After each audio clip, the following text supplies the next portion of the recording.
गृहनिर्माण सहकारी क्षेत्रातील सर्व पदाधिकारी, सभासद, बंधू भगिनी आणि मातांनो, सर्वप्रथम आपल्या सगळ्यांच्या वतीनं मी स्नेहाताईंना मनापासून धन्यवाद देईन की मुंबईमध्ये असलेला स्वयंपुनर्विकास माझ्या वसईत पण झाला पाहिजे ही भावना घेऊन त्या कामाला लागलेले आहे. आणि आता राजन नाईक नाला सोपायला पण नेणार आहे. मला खरं म्हणजे स्नेहाताईंचं कौतुक आहे की ज्या वेळेला माझ्या अध्यक्षतेखाली अभ्यास गटाची समिती नेमली, मी प्रथम एमएमआर रिजन मधल्या सगळ्या आमदारांना सांगितलं आणि स्वयं पुनर्विकासाच्या अभ्यास गटांच्या बैठकींना स्वतःहून उपस्थित राहणारे आमदार आपल्या स्नेहाताई दुबे पंडित त्या ठिकाणी आहेत. खरं म्हणजे सगळ्यांना कुतूहल आहे स्वयं पुनर्विकास म्हणजे नेमका काय, तो कसा होऊ शकतो, त्या संदर्भामध्ये ही प्रक्रिया काय आहे, प्रस्ताव कसा करावा, पैसे कसे उपलब्ध होतात, याचं सगळं मार्गदर्शन आमच्या हर्षद मोरे आणि त्यांची टीम या ठिकाणी प्रेझेंटेशनच्या माध्यमातून करणारच आहे. परंतु बांधवांनो, भगिनींनो, याच्यामध्ये काही मोठे टेक्नॉलॉजी नाहीये. स्वयं पुनर्विकास म्हणजे बिल्डर शिवाय आपली गृहनिर्माण संस्था आपण त्या ठिकाणी डेव्हलप करायची. काही मोठी टेक्नॉलॉजी नाहीये, मोठं सायन्स नाहीये. बिल्डर कशासाठी इमारत पुनर्विकसित करतो? स्वतःच्या फायद्यासाठी. त्याला काही आपल्याविषयी प्रेम नसतं की तुमची उत्तम इमारत झाली पाहिजे, चांगली त्या ठिकाणची दर्जेदार इमारत उभी राहिली पाहिजे. त्याचं लक्ष असते ह्याला एकदा काहीतरी बांधून द्यायचं आणि बाजूला चांगला टावर उभा करायचा ज्याच्यातनं मोठा मलिदा त्या ठिकाणी आपल्याला कमवायचा आहे. आणि मग आपण त्या ठिकाणी स्वयं बिल्डरकडे आपण विकासासाठी का जातो? दोन कारणांसाठी आपण बिल्डरकडे जातो. एक म्हणजे बिल्डर पैसे लावतो, बरोबर ना, आणि दुसरं ज्या परवानग्यांची कटकट असते ती आपला सर्वसामान्य माणूस बोलतो नको बाबा, ती भानगड बिल्डर बघेल काय, ते अंडर टेबल काय द्यायचं तो बघेल. बरोबर, अंडर टेबल शिवाय काम होतच नाहीये. पण स्वयं पुनर्विकासात no under table. Under table बोललं की सस्पेन्शन डायरेक्ट आहे. मुंबईला सस्पेंड झालेले अधिकारी. मग मी विचार केला माझ्यासारख्या कार्यकर्त्यांनी, अरे मी एका जिल्हा मध्यवर्ती बँकेचा अध्यक्ष आहे, 15,000 कोटीची उलाढाल असणाऱ्या एक मोठ्या बँकेचा अध्यक्ष आहे. माझ्या बँकेच्या गृहनिर्माण सहकारी संस्था सभासद आहेत. मुंबईत अजून अशा प्रकारच्या अनेक गृहनिर्माण संस्था नोंदलेल्या आहेत.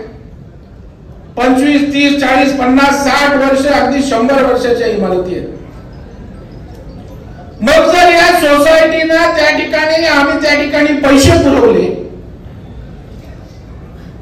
आणि जर सरकारने पाठबळ दिलं तर कशाला पाहिजे बिल्डर? मी या संदर्भामध्ये मुंबई जिल्हा बँकेचं कर्ज धोरण आणलं की अर्ज कसा घ्यावा, पैसे कसे उपलब्ध करावे,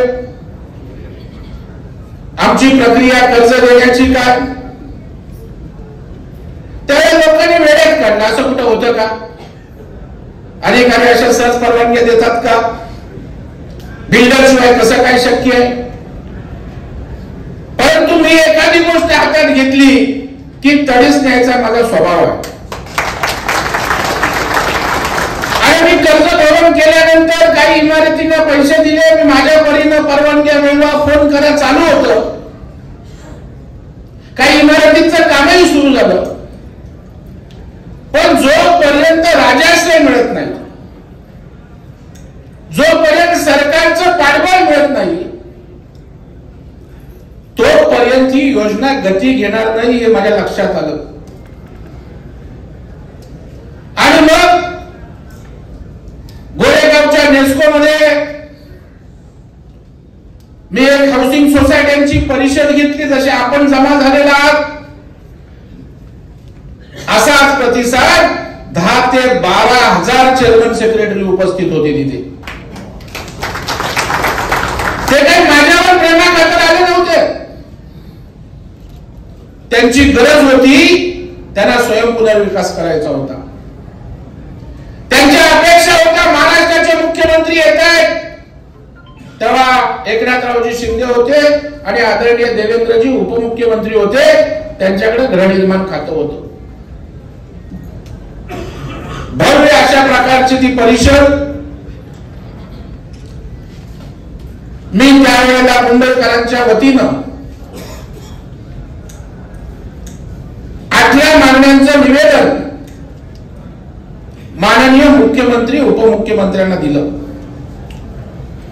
किंवा प्रीमियम मध्ये सूट द्या, जीएसटी मध्ये सूट द्या, स्टॅम्प ड्युटी मध्ये द्या, 6 मीटर 9 मीटरचा विषय,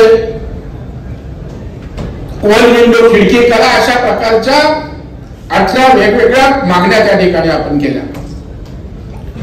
आणि मला सांगायला आनंद वाटतो की ज्या वेळेला नेतृत्व त्या ठिकाणी भक्कम असतं त्यावेळेला निर्णयही गतीनं होत असतो.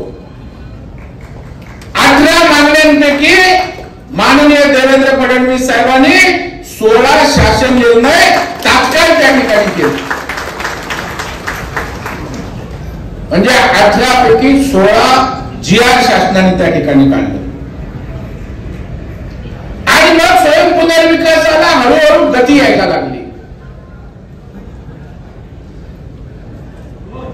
परंतु माझा विश्वास आहे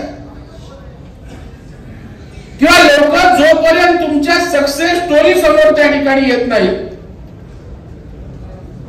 तोपर्यंत लोकांचा भरोसा नाही. आणि मी सक्सेस स्टोरी निर्माण करणारा माणूस आहे. आज मला तुम्हाला सांगायला अभिमान वाटतो, मुंबई जिल्हा बँकेच्या सहकार्यानं आज 20 इमारती मुंबईत उभ्या राहिल्या, लोक राहायला पण त्या ठिकाणी गेली. मी राज्याच्या मुख्यमंत्र्यांना विनंती केली की साहेब आपण चावी वाटपाला या, कारण शेवटी स्वयं पुनर्विकास याचं पालकत्व तुम्ही घेतलंय. मी या स्वयं पुनर्विकासाच्या पाठीशी एकदा जनतेला कळू द्या, तर मग आज सर्वसामान्य मध्यमवर्गीय माणूस आपल्या स्वयं पुनर्विकासाच्या योजनेवर विश्वास ठेवेल, आणखी गती या विषयाला येईल. माझी विनंती माननीय मुख्यमंत्र्यांनी त्या ठिकाणी मांडली आणि कांदिवलीला म्हाडाच्या वसाहतीमध्ये असणाऱ्या चारकोपच्या श्वेतांबरा गृहनिर्माण संस्थेच्या चावी वाटपासाठी स्वतः माननीय मुख्यमंत्री त्या ठिकाणी आले. आणि ज्या वेळेला इमारतीचं उद्घाटन झालं आणि ती इमारत ज्या वेळेला पाहिली त्यावेळेला थक्क झाले. ते पार्किंगची व्यवस्था, लिफ्टनं त्या ठिकाणी गाड्या पार्किंग, फ्लॅट त्या ठिकाणी जेव्हा बघितलं, अगदी बाथरूम किचन पासून बेडरूम पासून सगळ्या गोष्टी मुख्यमंत्र्यांनी बारकाईनं पाहिल्या आणि ते त्या ठिकाणी अचंबित झाले की एवढा चांगला फ्लॅट होऊ शकतो. त्या श्वेतांबरा सोसायटीची लोक 400 स्क्वेअर फीटात राहत होती, 1100 स्क्वेअर फीट मध्ये राहायला गेली. 1100. आणि बिल्डर किती देणार होता त्यांना? 750 स्क्वेअर फीट. म्हणजे 700 नंतर असणारे 400 स्क्वेअर फीट बिल्डरच्या घशात जाणार होते. बरोबर आहे की नाही? ते सभासदांनी आपल्या जागा त्या ठिकाणी मोठ्या प्रमाणावर घेण्यासाठी त्याचा आपल्यावर शेअरिंग त्या ठिकाणी करून घेतलं. आणि हे स्वप्न नाही. आपण जाऊन त्या ठिकाणी मुंबईच्या इमारती बघू शकतो. सोसायटीची लोक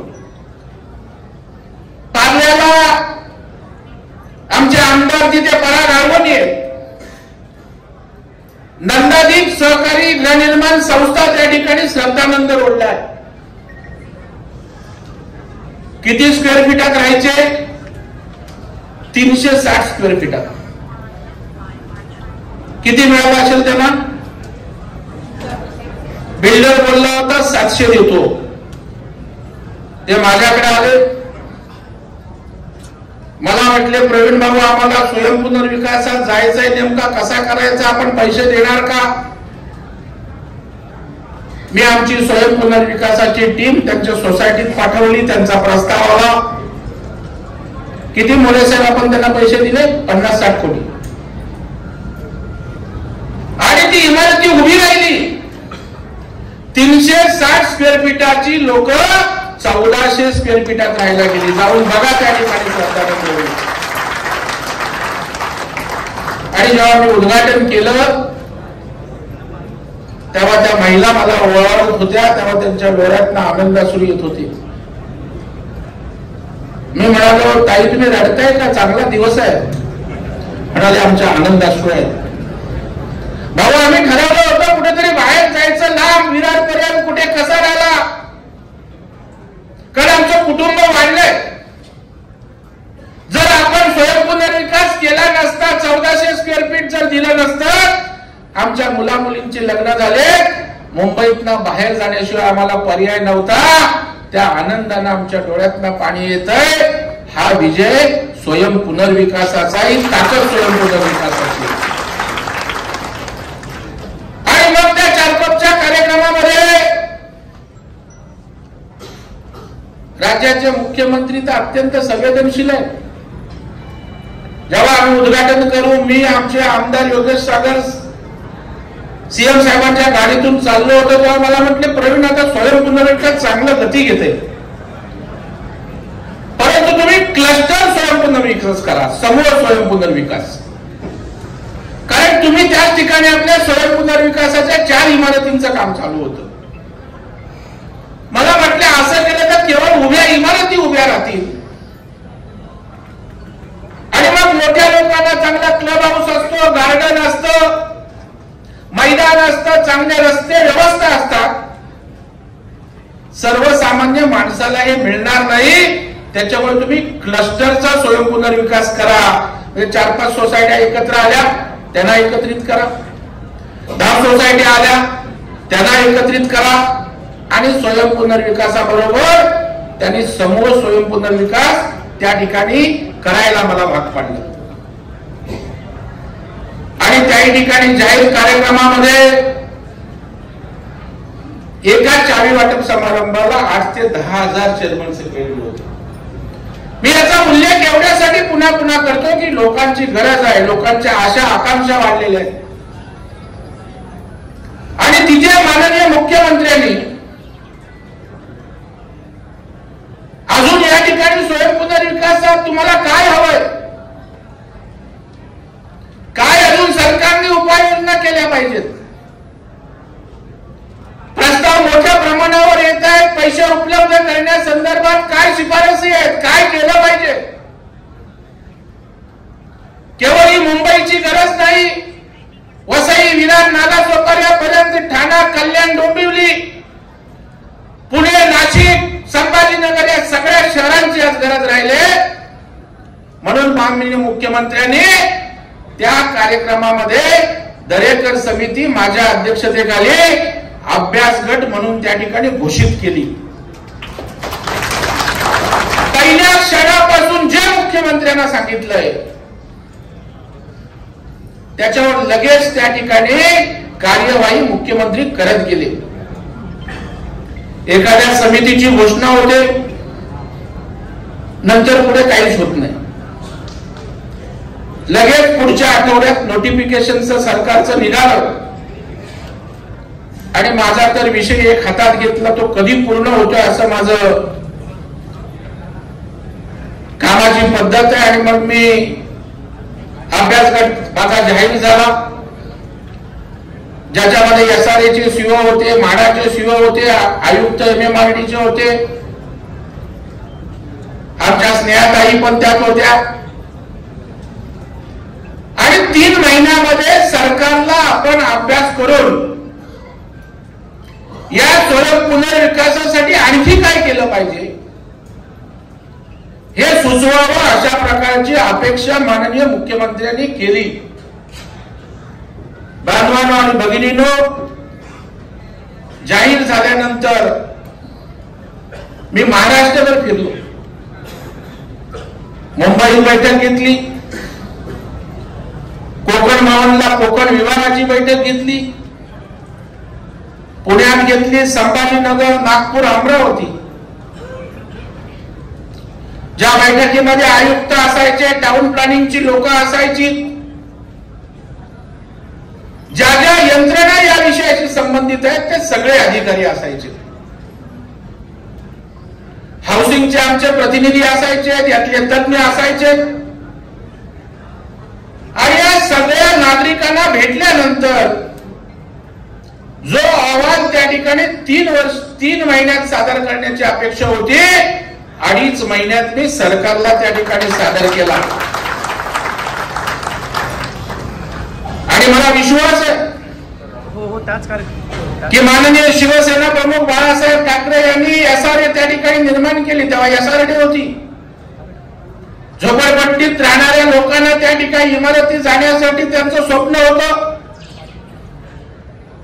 आणि तेव्हा अफजलपूरकर समिती नेमली होती आणि अफजलपूरकर समितीतनं SRA ची निर्मिती झाली. मला विश्वास आहे की माझ्या समितीच्या माध्यमातून महाराष्ट्रामध्ये स्वयं पुनर्विकास ताकदीनं त्या ठिकाणी होईल, यावर माझा विश्वास आहे. मला अधिकाऱ्यांचंही अभिनंदन करायचं आहे की राजन, आपण म्हटलं काय सगळेच अधिकारी नालायक नसतात, काही चांगली लोक आहेत. जेव्हा एखादा चांगला विषय समोर येतो त्यावेळेला असेही अधिकारी आहेत की स्वतःहून त्या ठिकाणी आमच्या बैठकामध्ये सहभाग घेतला, चांगले मार्ग त्या ठिकाणी सुचवले. वेगवेगळे विषय वेगवेगळ्या महानगरपालिकांचे होते. जसं की नवी मुंबई महापालिका पण त्या ठिकाणी त्यांच्याकडून वसूल करते आणि सिडको पण त्या ठिकाणी त्यांच्याकडून चार्जेस घेते. म्हणजे डबल एका सोसायटीला त्या ठिकाणी चार्जेस असायचे. आणि अशा पद्धतीनं त्या ठिकाणी राज्याचे मुख्यमंत्री पाठीशी पूर्णपणे आहेत. मगाशी आपण जे सांगितलं, सगळ्यांना धाकधूक असते, अधिकारी किती सपोर्ट करतात. आपल्याकडे जालिम उपाय देवेंद्र फडणवीस साहेब. असं झालं होतं माढामध्ये राजन, चारकोपला अभिलाषा नावाची एक सोसायटी होती. इतर त्या ठिकाणी आणखी 4 सोसायट्या होत्या. मी जाहीरपणे बोलतोय. आणि त्यांचं लीज रिन्युअल होतं. मी बोलतोय 1 महिना 2 महिना ती लोक यायची, लीज रिन्युअल होत नाही. 6 महिने झाले. मला डाऊट आला, कारण यंत्रणा काय असते मला नीट माहित आहे. मग त्या सोसायटीचे आमचे कौटनकर आहेत, तिथले माजी नगरसेवक, त्यांना बोलवलं, बाबा का लीज रिन्युअलला वेळ लागतोय? आम्ही तर पैसे मंजूर केले तुमच्या सोसायटीला. त्यांनी सांगितलं, साहेब प्रत्येकी 50 लाख रुपये लीज रिन्युअलला लागतायत, म्हणजे 2 कोटी रुपये 4 संस्थांचे. ते म्हटले, आता सोसायटी 50 लाख देणार कुठनं? अकाउंट तुम्हाला 100 रुपये खर्च करायचा असेल तर सभासद त्या ठिकाणी 100 पत्रणी कोर्टात जातात, तर 50 लाख देऊन देईल का? पण आपल्याला द्यायचा विषयच नाहीये. इथे काही इमारत बांधून कोणाला कमवायचं नाहीये. इथे इमारत ते सभासद की सोसायटी स्वतःसाठी बांधते. धंदा करायला त्या ठिकाणी इमारत बांधत नाही, पैसे देणार कुठून? मी स्वतः त्या ठिकाणी अधिकाऱ्यांना फोन केला, थोडीशी फाईल हल्ली, परंतु याच्यात काय कॉम्प्रोमाइज करायला तयार नाही. कारण अजून गांधीजींचा प्रभाव खूप आहे आपल्यावर. मग मी राज्याचे मुख्यमंत्री तेव्हा अधिवेशन चालू होतं, स्नेहाताई देवेंद्रजींना बोललो, साहेब एवढी मेहनत घेतोय आपण, पाठिंबा देताय, प्रशासनातले झारीचे शुक्राचारी अजून का बदलायला तयार नाही. साहेबांनी त्या सीओला फोन केला, तिथूनच लगेच माझ्या समोर. मी म्हणलो समोर साहेब करा, तो आता फाईली सही करेल, मी अधिवेशनात मांडणार आहे, त्याला सस्पेंड करून टाका. मी हाऊसमध्ये गेलो, प्रश्न मांडला, या 4 सोसायट्यांसाठी काय करताय. देवेंद्रजी उभे राहिले, त्या अधिकाऱ्याला मी निलंबित करीत आहे जाहीर कोर्टामध्ये. सूत्रासारखे सगळे सरळ झाले, सगळ्या फाईल पटापट पटापट. आता तिकडे एक पण फाईल थांबत नाही. तुमच्याकडे असं कोणी केलं, स्नेहाताईने राजनला सांगा, त्या अधिकाऱ्याला घरी आपण त्या ठिकाणी. आणि हे देवेंद्रजींनी सांगितलंय, चारकोपला सभा झाली त्यावेळेला माननीय देवेंद्र फडणवीस साहेबांचं भाषण ऐका. ते म्हणाले मी स्वयं पुनर्विकास राईट टू सर्व्हिस खाली आणतोय. ही सेवा आहे. राईट टू सर्व्हिस म्हणजे सेवा समजून अधिकाऱ्यांनी काम करायचं आहे. आणि जो अधिकारी करणार नाही त्याला घरीच जायचं आहे, जाहीरपणे त्या ठिकाणी त्यांनी सांगितलं. तुम्ही चिंता करू नका. आणि मी आहेच, माझा कोण काय पीसीओ आहे, कधी फोन करू शकता. आणि त्याच्यामुळे आता हा विषय गती घेतो. मी आता अहवाल या ठिकाणी दोन्ही आमदारांना दिलाय. तुम्हाला ही पीडीएफ फाईल त्यांच्याकडे पाठवतो. सीताराम माने आपण सोसायटीच्या लोकांना पाठवा, किंवा काही 550 अहवाल मी तुमच्यासाठी पाठवेल. कारण एवढा 500-400 पानाचा अहवाल आहे, एकही गोष्ट चुकली नाही. त्यात काय राहिलं असेल तर तुम्ही सांगा. आणि मग हा अहवाल झाल्यानंतर माननीय मुख्यमंत्र्यांना गेल्याच आठवड्यामध्ये, मला वाटतं 14 तारखेला, ताई तुम्ही पण होतात ना, मी मुख्यमंत्र्यांना तो अहवाल सादर केला. राज्याचे उपमुख्यमंत्री एकनाथराव शिंदे साहेब, जे गृहनिर्माण मंत्री आहेत, जे नगर विकास मंत्री त्या ठिकाणी आहेत, तेही त्या ठिकाणी उपस्थित होते. उजव्या बाजूला सहकार मंत्री बाबासाहेब पाटील उपस्थित होते. अनेक आमदार होते, विधानसभेचे अध्यक्ष होते, सभापती विधान परिषदेचे होते, खूप मंत्री आमदारही होते, अधिकारी होते. जनरली अहवाल येतात, अनेक अहवालांवर कार्यवाही पण होत नाही, कुठे कचऱ्याच्या टोपलीत त्या ठिकाणी पडतात. परंतु माननीय मुख्यमंत्र्यांना जाणीव आहे की अहवालामध्ये काय दडलेलं आहे.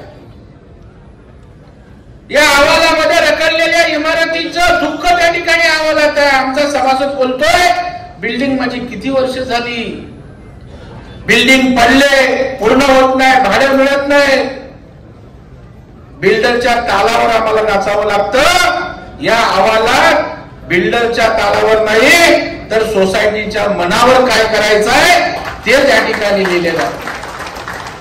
मुख्यमंत्र्यांनी सांगितलं, मी अपेक्षा व्यक्त केली की साहेब या अहवालावर गांभीर्याने सरकारने विचार करावा.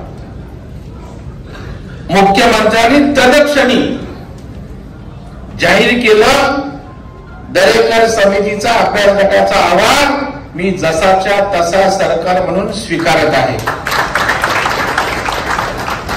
हे बोलूनही थांबले नाही. बाजूला त्या ठिकाणी उपमुख्यमंत्री एकनाथरावजी शिंदे साहेब होते, कारण बऱ्याचशा गोष्टी नगर विकास आणि गृहनिर्माणशी संबंधित आहेत. त्यांना सांगितलं याच्यावर कार्यवाही करा, अंमलबजावणी करा. मी माननीय शिंदे साहेबांनी धन्यवाद देईन. ते सांगितल्यावर लगेच त्यांनी माईक घेतला, म्हटला नगर विकास आणि गृहनिर्माणच्या सगळ्या शिफारसी माझं खातं त्या ठिकाणी मान्य करेल, अशा प्रकारचं त्यांनी त्या ठिकाणी सांगितलं.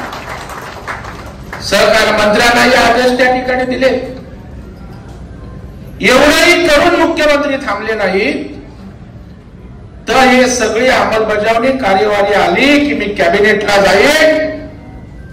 आणि त्याने आपल्या सगळ्यांना आश्वस्त केलं की डिसेंबरला जे अधिवेशन आहे त्याच्यामध्ये एटीआर म्हणजे ऍक्शन टेकन रिपोर्ट सरकारने काय केलं ते सुद्धा मी विधिमंडळाला सादर करेल, एवढा गांभीर्यानं आपण हा विषय त्या ठिकाणी घेतलेला आहे.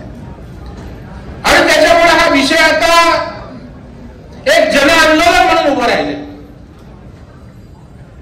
मी जिथे जिथे जातो अशीच तुडुंब करते. इथे तर काही तुम्ही आमदार आहात, पण काही ठिकाणी एका हाऊसिंगचा एखादा छोटा कार्यकर्ता 5-25 होर्डिंग लावतो, तुडुंब गर्दी त्या ठिकाणी होती. पनवेलला त्या ठिकाणी सभा झाली, 1,500-2,000 चेअरमन सेक्रेटरी. नवी मुंबईमध्ये त्या ठिकाणी घनसोलीला सभा झाली. कोणी मोठा नेता आयोजक नव्हता, साधा कार्यकर्ता. वरचा 1000-1200चा हॉल तुडुंब भरून खाली त्यांनी स्क्रीन लावली, खाली 1,500 लोक त्या ठिकाणी उपस्थित होती. परवा ठाण्याला झाला, आमचे निरंजन डावकर केळकर होते, अशीच गर्दी. आणि आज आपल्याकडे या ठिकाणी अशीच गर्दी होती. बांधवानी गर्दी मला माहित नाही, माझ्यासाठी नाहीये ही गर्दी. या ठिकाणी आम्ही पण फार चांगले आहोत बोलतोय म्हणून नाहीये, हे लोकांची गरज आहे, लोकांचा प्रश्न आहे, त्या प्रश्नांची गर्दी आहे. आणि म्हणून आमची जबाबदारी वाढली. कारण शिवधनुष्य पेलवणं तसं फार अवघड असतं, पण माझ्या राजकीय जीवनात तर आव्हानं पेलवण्याचंच काम मी सुरुवातीपासून ते आजपर्यंत करत आलो. आणि त्याच्यामुळे हे शिवधनुष्य आम्ही उचललंय, ते त्या ठिकाणी पेलवणार आहोत.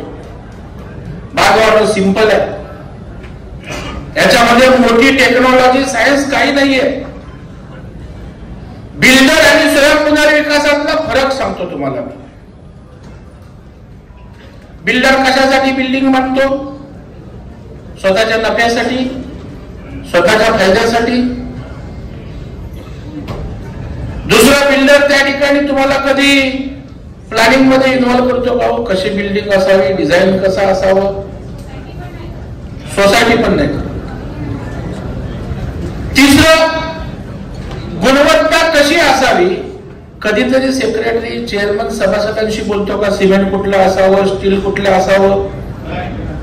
कधीच आपल्याशी चर्चा नाही. उलट लाचाऱ्यासारखे आपण, मालक आम्ही, सभासद, जागा आमची. तो सांगणार या वाळकेश्वरला या, तो एसी मध्ये बसलेला असणार, माझा चेअरमन सेक्रेटरी बाहेर स्टूलावर वाट बघतोय, तो 2-3 तास आतमध्ये चकाट्या भेटतोय, मी आपला बाहेर उभा. किती वर्ष लागतील माहित नाही बिल्डरला बांधायला, काही त्याला नियमच नाही. पैसे आपल्या प्रोजेक्टवर उचलणार, दुसरीकडे पैसे वापरणार, एका वेळेला 10 ठिकाणी पाय टाकणार, हे पण नाही पूर्ण करत, ते पण नाही पूर्ण करत. स्वयं पुनर्विकासात नेमकं उलट आहे. इथे तूच आहेस तुझ्या जीवनाचा शिल्पकार, दुसऱ्याची आपल्याला गरज नाही. सोसायटी निर्णय घेणार, तुमचा त्या ठिकाणी आर्किटेक्ट कोण असावा, कॉन्ट्रॅक्टर कोण असावा, तुम्ही ठरवणार. आम्ही पैसे दिले तरी आमच्या पॅनलवरचा घ्या, अजिबात आग्रह नसतो. मात्र तुमच्या पॅनलवरच्यानी काय केलं हे तपासतो आम्ही, कारण पैसे आम्ही त्या ठिकाणी देतो. इथे गुणवत्तेला स्थान आहे. तुम्ही बघणार, माझं घर होत आहे, माझ्या आयुष्याचं सगळ्यात मोठं स्वप्न माझं घर असतं. त्याच्यामुळे चांगल्या प्रकारचं सिमेंट वापरलं पाहिजे, स्टील वापरलं पाहिजे. स्वतःच्या घराची स्वतः आपण काळजी घेतो, स्वतःसाठी बनवतोय, विकायला बनवत नाही. आणि इथे जे पंतप्रधान नरेंद्र मोदी साहेबांनी आत्मनिर्भर सर्व क्षेत्रात व्हा अशा प्रकारची जी अपेक्षा व्यक्त केली आहे, हे आत्मनिर्भर हाऊसिंग आहे. हाऊसिंग सोसायटी आणि सभासदांनी आपली सोसायटी आपल्या ताकदीवर उभी करा. माझ्या अहवालामध्ये सक्सेस स्टोरीचा उल्लेख आहे, किती किती फायदा झाला, कसा झाला. आज अनेक सवलती सरकारने दिल्या आहेत, अजून देणार आहे. परंतु आता काय झालं माहित आहे, चोराला पळवाटा खूप माहित असतात. आता बिल्डर डेव्हलपमेंट मॉडेल घेऊन आले, डीएम मॉडेल नवीन, म्हणजे कोड घालायचा सेल्फ डेव्हलपमेंटचा आणि त्या ठिकाणी स्वतः स्वयंपुनर्विकासाच्या सवलतीचा लाभ घ्यायचा. त्यातही माझी शिफारस आहे की अशा बोगस बिल्डरवर एफआयआर करून त्यांना आतमध्ये टाका. हे लोकांसाठी आहे, तुम्हाला पैसे कमवण्यासाठी नाही. इथे स्वयंपुनर्विकासाचा कायदा आहे, 3 वर्षात इमारत उभी करा. आपण मुंबईत झालेल्या 20च्या 20 इमारती 2.5 ते 3 वर्षात उभ्या राहिल्या, एकही इमारत 3 वर्षाच्या पुढे गेली नाही. हे स्वयंपुनर्विकास. एकही भाडं थकलं नाही. सगळ्यांचं नियोजन याच्यात कसं आहे हे आमच्या हर्षद मोरे आणि जे टीम आले ते आपल्याला बारकाईनं या ठिकाणी सांगणार आहे. पैशाची व्यवस्था होते, आता मोठ्या प्रमाणावर मागणी होते, पण एक इंग्रजीत म्हण आहे, if there is a will there is a way. आपली इच्छाशक्ती प्रबळ असेल ना, प्रत्येक गोष्टीला मार्ग निघतो. मुंबई बँकेला मर्यादा आहेत. आमच्याकडे आता 1600 प्रस्ताव आले. मी माझ्या मुख्यमंत्र्यांना बोललो, साहेब आता माझे धडधड व्हायला लागले, लोक खूप येत आहेत. बोलले काळजी करू नकोस. राज्य सहकारी बँकेला त्यांनी सांगितलं 1,500 कोटी रुपये राज्य सहकारी बँकेने दिले. केंद्रीय मंत्री आमचे सहकार मंत्री अमित भाई शाह जे सहकार मंत्री आहेत, ज्यांच्याकडे एनसीडीसी आहे म्हणजे नॅशनल कोऑपरेटिव्ह डेव्हलपमेंट कॉर्पोरेशन, जे सहकारी संस्थांना राज्यातल्या सहकारी कारखान्यांना सरकारच्या थकमीवर पैसे देते, त्यांना मी विनंती केली. त्यांनी 1,000 कोटी रुपये सेल्फ डेव्हलपमेंटला त्या ठिकाणी मंजूर केले. पण त्याच्यात अट एक होती, कंसात अर्बन वगळून. म्हणजे सरकारी बाबू कसे हुशार असतात बघा. मी अमितभाई गोरेगावला आले, बोललो भेटलो. अमितभाई बोललो धन्यवाद, तुम्ही तर 1,000 कोटी मंजूर केलेत, पण तुमच्या अधिकाऱ्यांनी बरोबर बापूने आम्हाला उचलावलाय. आता अर्बन वरून तर गावात काही इमारत बांधणार आहे का ग्रामीण भागात? म्हणजे पाय दाबायचं आणि सांगायचं पण. अरे बोलले ऐसा कैसा हो सकता है? बोलो ये हुआ है देखो. ती अट आता काढली जाईल. पैशाची अजिबात अडचण नाही. मी ठाणे जिल्हा बँकेचं अभिनंदन करेन. मला वाटतं कोशिवले आहेत ना त्यांचे, हे काय तुम्हाला मी सारखी आठवण करतो, पण पैसे द्यायचे आहेत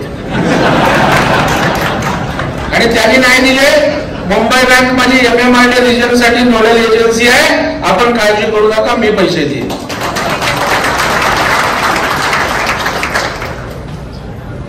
त्यामुळे सरकारला माझ्या अहवालात शिफारशी सुद्धा केल्यात की पैसे कसे उपलब्ध करायचे. आणखी एखादं सेल्फ डेव्हलपमेंट फायनान्स कॉर्पोरेशन करा. सरकारचा एकही रुपया आम्हाला नको. अर्बन बँक आहे, जिल्हा बँक आहे, कोऑपरेटिव्ह मधले पैसे आहेत, त्या महामंडळात आम्ही गुंतवू आणि या ठिकाणी 22,000 कोटी जमा करून त्या ठिकाणी या सोसायटीला आम्ही थेट कर्ज पुरवठा करू. मी सरकारकडे मागणी केली, त्याला तत्वतः मान्यता दिले की आपण सगळ्यांना सवलती देतो. मग मध्यमवर्गीय इमारतीत चाळीत राहणाऱ्या माणसाला जो टॅक्स पेअर आहे त्याला सवलती कुठे आहेत? तो इमानदारी टॅक्स भरतोय, कष्ट करतोय. आपण या स्वयंपुनर्विकासासाठी सोसायटीला 4% इंटरेस्टचा परतावा द्या. म्हणजे 11% जर ठाणे जिल्हा बँक कर्ज देत असेल, त्याचे 4% सरकारने भरा, म्हणजे 7% व्याजदराने तुम्हाला कर्ज मिळेल. आणि त्याच्यामुळे फिजिबिलिटी पण त्या ठिकाणी आणखी आपली ताकदवान त्या ठिकाणची होईल आणि स्वयंपुनर्विकास त्या ठिकाणी आणखी गतीनं त्या ठिकाणी गतीनं काम त्या ठिकाणी होणार आहे. आज एवढ्या मोठ्या अपेक्षेनं आलेला या ठिकाणी स्नेहाताई राजन, आपल्याला माझी विनंती आहे की या अपेक्षांची पूर्तता करण्याची जबाबदारी आपण स्वीकारली पाहिजे. मी आपल्या पाठीशी आहे, राज्याचे मुख्यमंत्री आपल्या पाठीशी आहेत, अख्खं सरकार आपल्या पाठीशी आहे. आणि सरकारी बाबूंनी जर मस्ती केली तर त्याला वटणीवर आणण्याची सुद्धा आमची जबाबदारी त्या ठिकाणी आहे.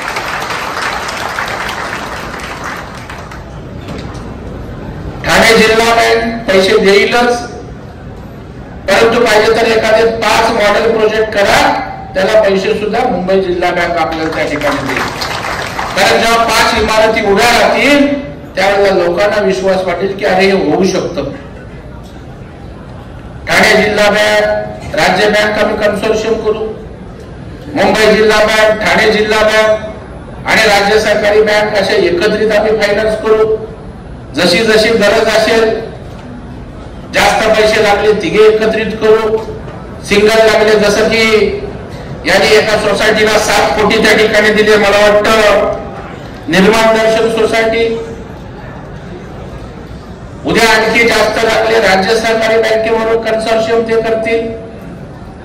पैशाची चिंता करायची नाही, फक्त आपल्यात एकमेकांवर विश्वास असला पाहिजे. आणि इथे विश्वास असणार, उलट बिल्डर असेल तर विश्वास नसतो. मग हळूच बोलतो, सेक्रेटरीने काहीतरी सेटिंग केली असेल, तो म्हणणार चेअरमनने काहीतरी, पुढाऱ्यांनी काहीतरी बिल्डरला, आमदारांनी, नगरसेवकांनी. इथे स्कोपच नाही संशय घ्यायला, करणारा तुम्ही सगळं. त्याच्यामुळे एकमेकांवर विश्वास सुद्धा त्या ठिकाणी दृढ होणार आहे. आणि म्हणून या आपल्या सगळ्यांच्या हिताची अशा प्रकारची ही योजना त्या ठिकाणी आहे. आपल्याला माझी विनंती आहे की माझं भाषण संपल्यावर कुणी जाऊ नका, कारण खरं मार्गदर्शन, प्रेझेंटेशन मी खास टीम जी आणले ती या ठिकाणी स्क्रीनवर देणार आहे की आणखी बारकावे काय काय आहेत ते त्या ठिकाणी सांगणार आहेत. सगळ्या तुम्हाला लागणारे सगळं सहकार्य आम्ही त्या ठिकाणी करू. परंतु या ठिकाणी आपण एक जन आंदोलन या ठिकाणी उभं राहिलंय, ते आपल्याला पुढे न्यायचं आहे. कारण आज कष्टकरी, गावाकडून आलेली लोक, बाहेरून आलेली लोक आज मुंबईत जागा नाही म्हणून मीरा, भाईंदर, वसई, विरारकडे आले. आता याच्या पुढे कुठे जाणार ते? आणखी तलासरीच्या पुढे मग गुजरात मध्ये जायला लागेल आपल्याला. त्यामुळे इथला माणूस इथे राहिला पाहिजे, त्याला मोठं घर मिळालं पाहिजे. केवळ मराठी माणसाच्या हिताच्या बाता करून चालत नाही. त्या मराठी माणूस मुंबईतनं का बाहेर जातोय याचा कधीच विचार कोणी केला नाही. तो आम्ही करतोय, ते देवेंद्र फडणवीस साहेब करतायत. आणि त्यामुळे मला वाटतं या जन आंदोलनामध्ये आपण सारेजण सहभागी व्हा अशा प्रकारची विनंती करतो. स्नेहाताईंचं अभिनंदन करतो की हा कार्यक्रम त्यांनी राबवला. वसई विरारसाठी काही निर्णय सुद्धा गेल्या आठवड्यात मुख्यमंत्र्यांकडून घडवून आणले, जसं की जिल्हा परिषदेच्या 6 आरोग्य केंद्र या महापालिकेत त्या ठिकाणी हस्तांतरित त्या ठिकाणी केलेली आहे. मग त्या ठिकाणी ओसी नसल्यानं पाणी मिळत नसल्याचा इश्यू सॉर्ट आउट केलाय. अंतर्गत रस्त्यांचा रिंग रोड असेल, एसटीचा पीपी फ्लायओव्हर असेल, अभय योजना लागू करणं, अनेक निर्णय त्यांनी केले. त्याच्यामुळे त्यांचंही अभिनंदन या ठिकाणी करतो. आणि शेवटी कुणीतरी नेतृत्व करावं लागतं. आता हा विषय मी भाषण केलं, निघून गेलो, पुढं काय भाषण करू की नको? थांबायला मध्येच कुठं, माझं संपलं की बोला. इथे का आपली प्रश्नोत्तरासाठी पण मी 10 मिनिटं देईन, मदत नका येईल. या अभ्यास गटाच्या पालघर जिल्ह्याची एक जबाबदारी सरकारने एक समन्वय यंत्रणा म्हणून त्याच्या प्रमुखपदी आपण स्नेहा दुबे पंडित यांची त्या ठिकाणी नेमणूक करतोय माननीय मुख्यमंत्र्यांच्या सांगण्यानुसार. आणि त्या सगळ्या महापालिकेशी समन्वय साधणं, सोसायटीला मार्गदर्शन करणं, जिल्हा बँकेकडून पतपुरवठा करणं, आणखी जे जे मार्गदर्शन, जी जी मदत लागेल ते त्यांच्या नेतृत्वाखाली या ठिकाणी होईल. आपण ताई आपल्यासोबत एक 4-5 जणांची टीम, त्याच्यामध्ये अधिकारी असेल, आर्किटेक्ट असेल, लिगलचे असतील, जेणेकरून हा विषय मुंबईत ज्या पद्धतीनं आज त्या ठिकाणी पुढे जातोय तसाच पालघर जिल्ह्यामध्ये या ठिकाणी जावा, त्यासाठी आपण काम करावं. मी आपल्या सोबत आहे. माननीय मुख्यमंत्री स्वतः या विषयाच्या पाठीशी आहेत आणि त्या ठिकाणी आपण वसईकरांना ज्या त्यांच्या अपेक्षा आहेत. आज मला माहित आहे मी बोललो वसईच्या लोकांना डिस्टर्ब आहे, कधी इमारत तोडली, कधी पडायला आली तरी C1 ची नोटीस पाठवतात, कारण बिल्डरसाठी त्यांचं साठा लोटा असतं, त्यांना घाई झालेली असती बिल्डिंग बांधायची. नाही बाहेर पडलं पण गेलं तर बोलणार बघा तुम्ही खाली नाही केली. अशा या सगळ्यावरचा उतारा म्हणजे स्वयंपुनर्विकास या ठिकाणी आहे. आपण सगळ्यांनी समजून घ्या, जिथे जिथे मदत मार्गदर्शन लागेल ते आपण करू. माझी सहकार खात्याचे अधिकारी आले असतील, DDR आमचे डेप्युटी, त्यांना विनंती आहे की ठाण्याच्या DDRनी मांडेनी एक स्वयंपुनर्विकासाचा कक्ष मार्गदर्शन करण्यासाठी त्या ठिकाणी नेमण्याचं ठाण्यात जाहीर केलंय. आपणही एक टेबल या विषयासंदर्भाचा यांना सगळ्यांना मार्गदर्शन करण्यासाठी त्या ठिकाणी करावा अशी अपेक्षा व्यक्त करतो. स्नेहाताई आपल्या कार्यालयात, राजन आपल्या कार्यालयात, आपले 2 कार्यकर्ते या विषयासाठी त्या ठिकाणी ठेवा. म्हणजे लोकांना जे जे प्रश्न आहेत, त्यांना जी जी मदत, जे जे मार्गदर्शन पाहिजे ते आपल्या माध्यमातून होईल. कारण शेवटी आपण आमदार खासदार कोणी झालो आणि जर लोकांचे प्रश्न सुटले नाही तर त्यांना आपल्या आमदार होण्याचं, मंत्री होण्याचं काही सोयर सुतक नसतं. आपलं पद, आपली पद ही लोकांसाठी जेव्हा उपयोगात येते त्याच वेळेला त्या पदाची गरिमा त्या ठिकाणी वाढत असते. आणि म्हणून आपण या पदाच्या माध्यमातून वसईतल्या हाऊसिंग सेक्टर मधल्या या जनतेला न्याय द्यावा अशा प्रकारची अपेक्षा व्यक्त करतो. कारण या ठिकाणी आपल्याला आमदार इथल्या जनतेनं निवडून दिलाय, राजन नाईकनं नालासोपाऱ्याला दिलाय. असणाऱ्या प्रस्थापितांच्या विरोधात जाऊन भारतीय जनता पार्टी देवेंद्रजी आणि मोदी साहेबांवर विश्वास ठेवलाय. त्या विश्वासाला पात्र ठरण्याचं काम माझे सहकारी आणि आमच्या भाजपचे सारे पदाधिकारी, आमच्या जिल्हाध्यक्ष आहेत प्रज्ञा पाटील ताई, तुम्ही या विषयात काम करा. सगळ्यांनी या ठिकाणी सर्वसामान्य जनतेला न्याय द्यावा अशा प्रकारची अपेक्षा व्यक्त करतो. आणि 5 इमारतीचं भूमिपूजन महिनाभरात झालं पाहिजे. मला आपण त्या ठिकाणी बोलवा, मी त्या ठिकाणी येईल आणि आपण एक काम सुरू करू. आणि इमारत पूर्ण झाली की देवेंद्रजींना आणण्याची जबाबदारी मी स्वीकारतो. ते चाव्या वाटायला येतील, त्यावेळेला लोकांना वाटेल अरे वसईत पण होऊ शकतं. केवळ मुंबईत नाही तर वसईची जनता सुद्धा त्या स्वयंपुनर्विकासाला आज त्या ठिकाणी मान्यता देते. अशा पद्धतीनं आपण या ठिकाणी काम करावं अशी मी आपल्याला विनंती करतो. मी पहिला एवढ्यासाठी बोललो की मी जनरली 1-2 तास थांबतो, आपल्याशी संवाद साधतो, परंतु वर्षावर माननीय मुख्यमंत्र्यांबरोबर आमची बैठक आहे म्हणून मी ट्रेन पकडून आता त्या ठिकाणी जाणार आहे.